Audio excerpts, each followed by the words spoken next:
Okay, one very important thing is to always remember to pull or depress this safety trigger before trying to strike fire the cap. You can see I put all my decking on our joist laid out ahead of time so I can walk on it. And I'm going to always start from right to left or left to right when you're using the tool. I really like working with the AZAC product because it's very easy to drive onto the fasteners.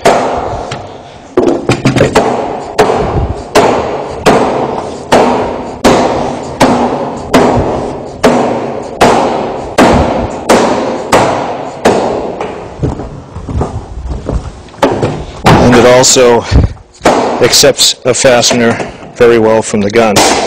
No chipping or cracking.